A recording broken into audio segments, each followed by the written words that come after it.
Super Mario. Can you help me understand the three instructional design models?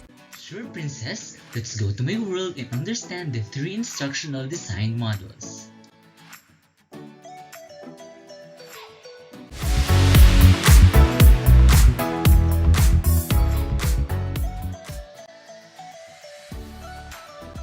At the end of this journey, you are expected to understand the three instructional design models, its concepts and stages.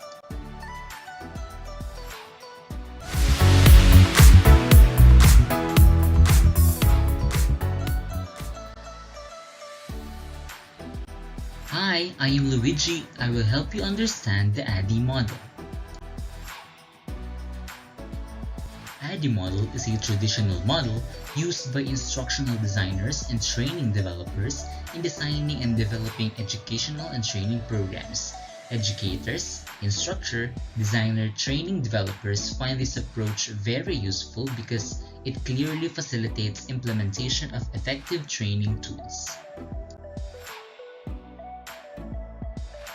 ADDIE model has 5 phases that contribute to the subsequent step. They are analysis, design, development, implementation, and evaluation. But evaluation can also occur in between stages as seen in the model. For the first step, analysis.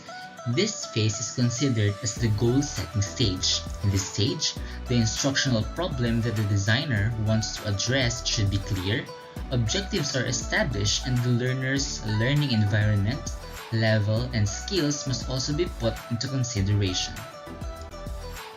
The second step is design.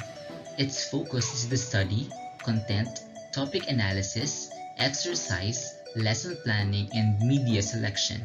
This stage offers a more concrete idea of what is going to be done for the instructional design.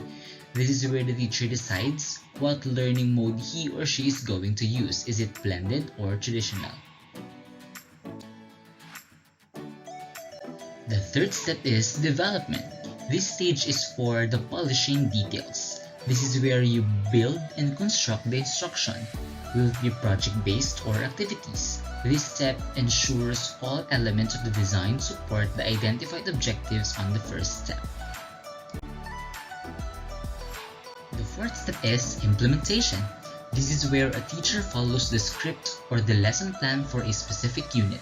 It reflects the continuous modification of the program to make sure consummate efficiency and positive results are obtained.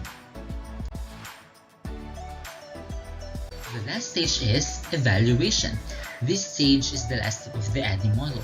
This is the phase where instructions are evaluated. Is it adequate and effective? This phase can be divided into 2 parts, formative and summative. The formative will happen when the students and instructional design are conducting the study, while summative will take place at the end of the program. Thank you, Luigi. Now I fully understand the concept of ADDIE model. You're welcome. You can now ask Turtle to help you in the Assure model.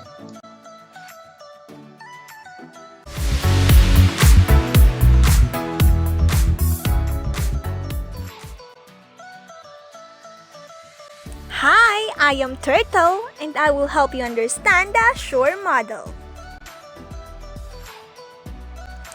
Assure model is an instructional system that can serve as a guide for teachers in creating lesson plans that encourage the use of media and technology. The main outlook of this model is to incorporate media and technology in learning. This model is more preferred by teachers, especially those fresh graduates, because it helps them to think like experts. The Assure model has 6 steps, each represented by a letter in the acronym title. Each step describes a set of tasks central to the informed selection and use of educational technology. For the first step, analyze the learners. Here, you need to examine the learners so that you can give what they need as well as the required knowledge.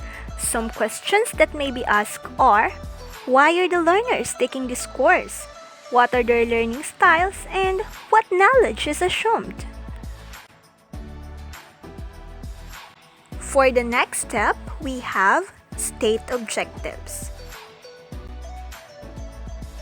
Your goal must be clear in order to formulate a measurable objectives. One question that you can ask is, what are the things that the students will acquire after the instruction? Let's proceed to the third step, which is to select methods, media, and materials. You need to decide what method and instruments you will use to support and achieve the learning objectives. Is the activity collaborative or not? What kind of media you will use? Is it a photo or a video? We're now down to the fourth step, and here we have utilize methods, media, and materials. This is the step where you will prepare the necessary equipment and facility. Make sure to practice them first. Fifth step, require learner participation. Make sure that the students are actively involved in the learning experience.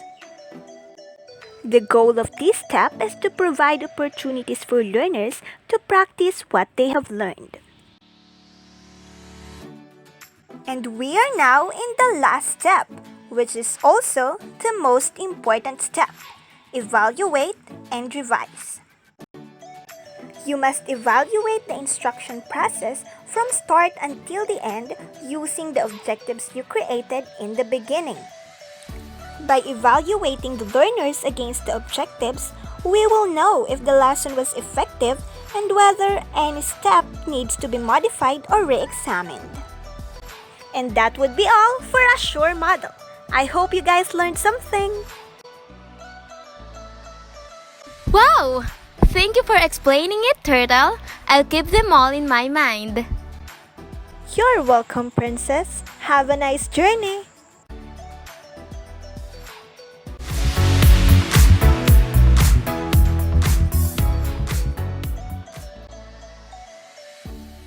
Hi, I am Mushroom and I will help you to understand the CAMP model.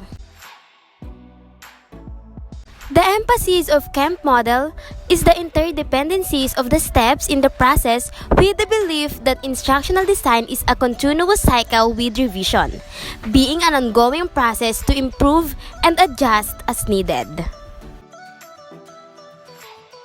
This model has 9 key steps of instructional design that follow a continuous implementation or evaluation model.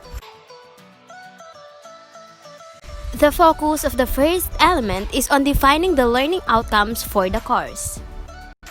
The focus of the second element is based on the learning styles and needs of students. The third element is similar to the third stage of the model proposed by Dick and Carey, as well as the analysis stage in the ADDIE model.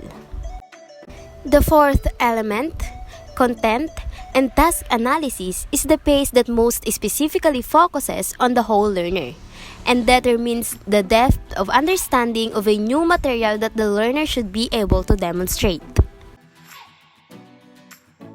Element 5 is similar to the first stage in the Dick and Carey model, which deals with examining the course ILOs. The sixth element is the design of activities that will assist in course facilitation. In the seventh phase, the designer decides what instructional resources are necessary to allow teachers to effectively teach and the students to effectively learning. The eighth component is one which is unique in the CAMP model because it takes into account support services that are available or that may be required to facilitate both teaching and learning activities. And the final component deals with formative and summative evaluations and assessment modes. It's similar to at least 2 other models. Great! Thank you, Mushroom! Now it is clear to me what the CAMP model is. You're welcome. Have a nice day. You're now done with the 3 models, Princess. Thank you, Super Mario, for helping me.